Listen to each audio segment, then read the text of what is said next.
Mas me diz uma coisa, você, mesmo frequentando ali um pouco a igreja e tudo, como que foi assim, dentro da igreja? Você acha que depois de ter atingido já ser um pouco maior, que você foi aprofundando mais a sua intimidade com Deus? A sua vida de criança, adolescente, foi uma vida próximo de Deus, mais ou menos? Como que foi? Vou perguntar para as duas, tá? Eu acho que assim, eu sempre tive, né, uma proximidade com Deus. Só que na adolescência, eu passei por alguns problemas emocionais meio sérios, assim. Então, no meu primeiro ano de ensino médio, eu tive um amigo que tirou a própria vida na minha sala. Tá. E aí também juntou com outros traumas, assim, de afetividade. Ai, menininho, que você gosta, não sei o que e tal. E isso me trouxe muitos problemas, assim, eu comecei a ter ansiedade, síndrome do pânico. E a gente sabe que isso não é a falta de Deus, mas que isso nos afasta de Deus de alguma forma. Isso eu não posso negar, porque você começa a perder a esperança de tudo, assim. Então eu não queria mais sair de casa, não queria falar com ninguém.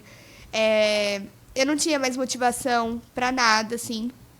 E aí eu lembro que uma vez eu frequentei um tempo a paróquia do Padre José Eduardo, né?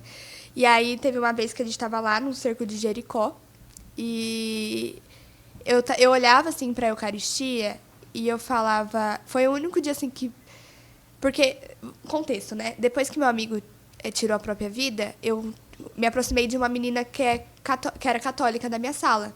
E ela era da paróquia do Padre José Eduardo. Sim.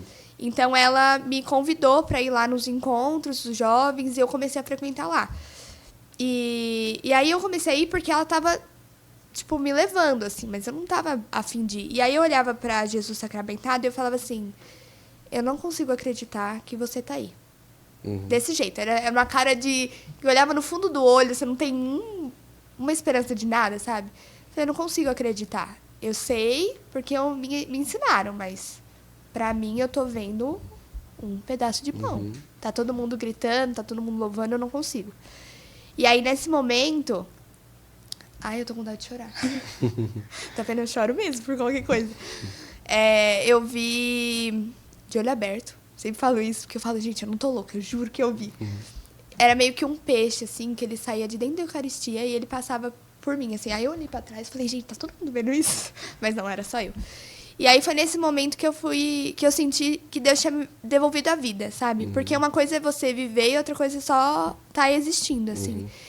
E aí, depois disso, é claro que não foi, tipo, de um dia pro outro, agora eu sou convertida. Não. Ainda tiveram alguns deslizes, mas eu pulei uma parte muito importante com Nossa Senhora também, mas que eu fui chamada desde os 14 anos por Nossa Senhora, por um pedido especial dela, e eu não entendi o que ela queria de mim. E depois desse dia, depois de ter passado por tudo isso, foi quando eu encontrei a resposta, que eu precisava me consagrar. E aí, no começo de 2019, eu já tinha tentado ler o tratado várias vezes e parado na metade.